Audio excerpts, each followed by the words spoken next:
Hello, friends, and welcome to the PrepWell podcast. I'm your host, Phil Black.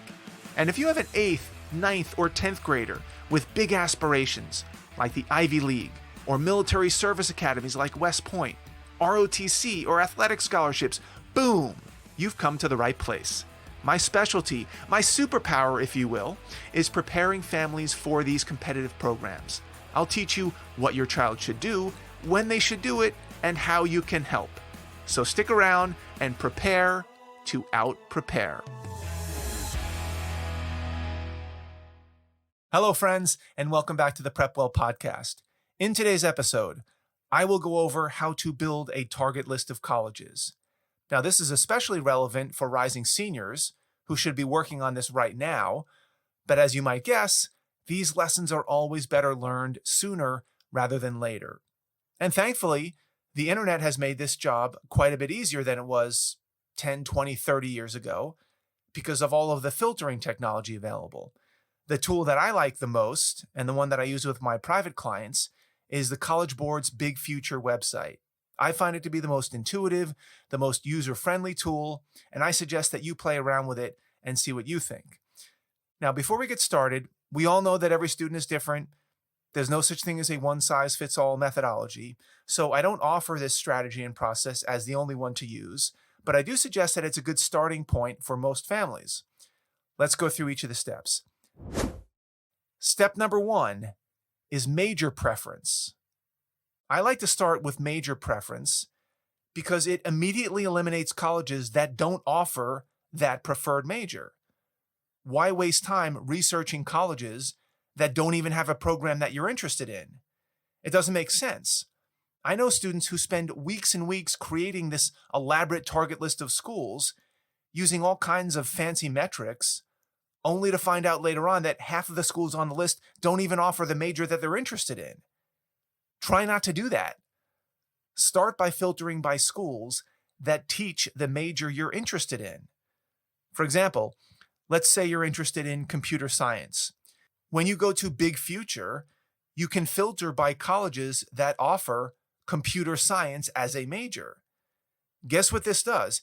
It cuts the list down from about 4,000 schools to about 950 schools. That's still too many to research in any type of depth, but with that single filter, we eliminate over 75% of the colleges out there. That's not a bad first cut. Now, as you'll see as we progress through this process, the more specific you can get with your criteria, the bigger the cuts will be.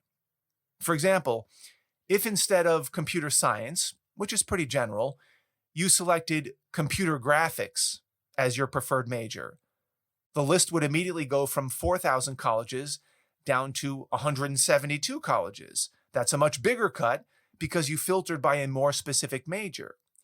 However, it also works in the reverse.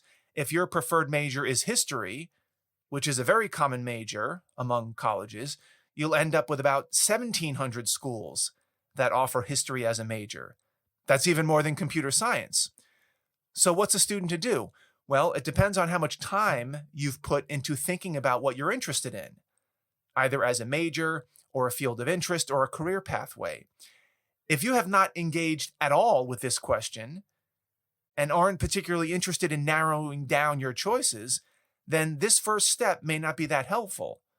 I spend a lot of time with my private students at this stage, trying to help them figure out what they may want to study in college. And inside PrepWell Academy, there are multiple weeks dedicated to helping with this very question because it can be consequential. Some students are very focused and they know exactly what they want to study. And others, as you can imagine, are more wishy-washy. They're reluctant to pick a major for any number of reasons. This part of the process can be a challenge for students because most aren't really that sure about what they want to study, or they're nervous about making such a seemingly mature decision. They don't want to screw it up. Or they figure they'll wait until college to figure it out, quote unquote. I get all of that, but my preference is that they begin to focus their thinking on the future and get up the courage to start making some of these decisions. In my experience, most of their reluctance at this stage is driven by fear and or laziness. I know, a winning combination, right? Fear and laziness. And it's something that we as parents have to overcome. We have to help them. And by the way, all of this is not to say that students have to decide for sure what their exact major will be, and they can't ever change their mind. They will forever be tied to this major. That's not the case. But it is to suggest that you should help them to challenge themselves to start making some grown-up decisions. Because not only will a decision about their major preference help them to narrow down their target list of schools, but it can also make their application more compelling, as we've talked about many times on this podcast. When a college admissions officer reads an application from a student who has the attitude that they have no idea what they want to study, they like everything, it's hard for them to get behind that student. I'm not suggesting that an undecided student completely fabricates a preferred major, but I do think it helps to anchor themselves to something instead of floating around untethered to anything. They don't have to know precisely what they want to do or to be or to study, but I'd like them to get in the ballpark. Remember, they can always change their mind and major, for that matter, if they have a change of heart down the road. Now, I think the statistic is that 50% or more of undergrads change their major from what they represented on their application. It's not a problem, again, in most cases. So they may as well give it a shot. So that's the end of step one. Basically cutting the list down of colleges based on your preferred major. Now let's move on to the next steps. As I said earlier, from here on out, the steps are going to vary from student to student. The order is not particularly important, but with each step, the list normally gets smaller and smaller as you get more and more specific about your preferences. So let's get to step two, which focuses on location, because I found that that's a factor that most students usually have an opinion on. Now, if we go back to our computer science example, remember, we were left with 950 schools after filtering for our preferred major. Well, in step two, location, we're going to filter by state or country. So if you had a particular part of the country you were interested in, you could, one by one, select the state or the states that you're interested in. For example, if I filter by schools only in California, Arizona, Massachusetts, Connecticut, and New York, the list would go from 950 schools to 200 schools. Okay, we're moving in the right direction. That list is starting to take shape after one more filter. Let's move on to the next filter, step number 3, the type of school. This allows you to choose a 2-year or a 4-year school, and whether you prefer a public school or a private school, or both. For the purposes of our case study, I will select 4-year colleges, private only. We'll leave off public schools for now, just for illustration purposes. That brings the list down to 83 colleges. Okay, now we're going to move on to another filter, step number 4, which is campus life. In the campus life section, you can choose the size of the school, small, medium, or large, as well as the campus environment, rural, urban, or suburban, or all of these things. And you can choose a few other things in this category as well. For our purposes, I will select medium and small schools only. We'll leave off the big schools, and specifically an urban environment. Those 2 filters would bring the list down to 22. Now we're getting somewhere. This is starting to get down to a reasonable list size. Another important filter relates to the selectivity of the school. You can choose to include schools from the most highly selective, the Harvard, Yales, and Princetons, to the least selective schools. This could impact your final list of schools as well. Each student will have to assess how strong their application will be to decide which schools to include during this stage. For example, if you have a 1200 on the SAT, it probably doesn't make sense to include the most highly selective schools in your search because those schools will probably be out of reach for you. Now, there are a few other important filters, and I'm not going to include them here because they're going to be very student and family dependent. One is affordability. For example, you can filter by schools that offer a lot of merit aid. Now, understand if you flip that switch that this will potentially eliminate schools that don't offer merit aid, like all of the Ivy League schools. Ivy League schools don't offer merit aid. But if you're counting on merit aid to help you make college more affordable, why waste your time with schools that don't offer it? Okay, now that I've given an overview of some of the steps and filters, not all of them, let's do a quick review. We started out by deciding on a preferred major, computer science. That took our count from 4,000 to 950. We then filtered by location, where we picked a handful of states that we'd like to go to school in, and that got us down to 200 schools. Then we filtered by type of schools. We selected four-year private colleges only. That took the list down to 83.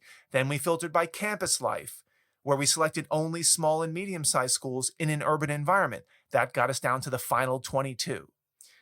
Now, with a list of 22 schools, you can start taking a deeper dive into these schools to learn more about them. This is called research, and research takes time and effort. You may have to explain what research is to your child. You may have to walk them through a few examples, a few schools, to show them how to research what they're looking for. I wouldn't assume that they know what to do. So here's a little cheat sheet on how you might do that. If you want to research a school, step number 1, start out on the college website. Step number 2, go to the academic section and preview what classes you would take in your preferred major. Step 3, look for fun, unusual, and unique academic programs. Maybe they're overseas opportunities or joint majors or famous professors or related clubs or a senior thesis requirement, these types of things. Number 4, then go to the campus life link and check out what residential life is like. What does the campus look like? What type of students attend? What are some of the fun traditions of the school? Step number 5, I recommend that students spend at least 30 minutes per school trying to get as smart as they can about each one. This is usually where students start to fade because this takes work. It's not something you can swipe through. It's not a 30-second TikTok video. It requires concentration, note-taking, an evaluative mindset. This is not necessarily the strengths of a teenager. So I suggest that you help your student do a few of these things to get them rolling. At some point, after all this research and talking to your parents, you have to then determine how likely you are to get into the schools on your list. Let's say those 22 schools. You have to look at admissions rates. You have to look at SAT and ACT scores, AP scores, the rigor of your classes compared to people who go to those schools, your essays. This type of analysis will help you to create a balanced list of schools.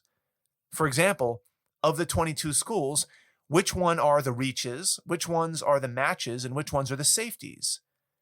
You want to have just a few reaches and a few safeties on the bookends, and the majority of the schools should be matches. Once you start to categorize these schools, you might find that the list of 22 schools might be way out of whack. If that's the case, you may have to go back to the drawing board and make some adjustments until it gets into balance. And from here, it's a series of iterations and adjustments. And ideally, you will end up with a balanced list of 10 to 12 schools. And as the list gets too big and too small, you have to keep fiddling with the filters until you get it just right. It's like an accordion. If you're not very specific, the list swells up. If you're too specific, the list shrinks quickly. You have to find that happy medium. You have to find that Goldilocks state.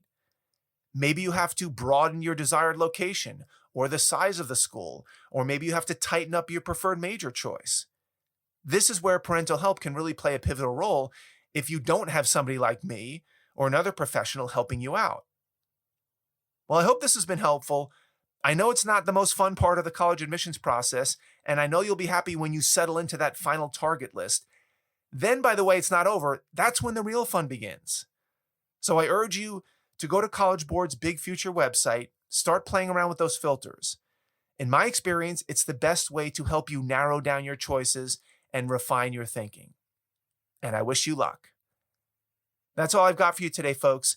Thank you for tuning in. Thank you for the support. If you know a parent with an 8th grader, 9th grader, 10th grader, or 11th grader in high school that might find this helpful, in this case, a 12th grader, please share this episode with them. You can do that by finding that small box with a tiny arrow that points up. That's the share button. Click that button, text your friends a link to this episode with a little personal note from you recommending that they give it a listen. If you have questions, comments, or an idea for an upcoming episode, please reach out to me by email. DM me on Instagram at PrepWell_Academy. Check out our Facebook page, our blog. Connect with me on LinkedIn. I would love to hear from you. Until next week, good luck.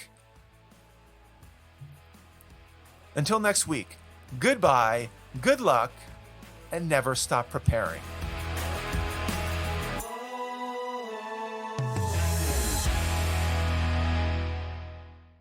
This podcast is brought to you by PrepWell Academy. PrepWell Academy is my one-of-a-kind online mentoring program that delivers to your 9th or 10th grader a short, highly relevant video from me every week, every Sunday in fact, where I give them a heads up about what they should be thinking about to stay ahead of the game. To get these valuable lessons into your child's hands, please head over to PrepWellAcademy.com and enroll your child today.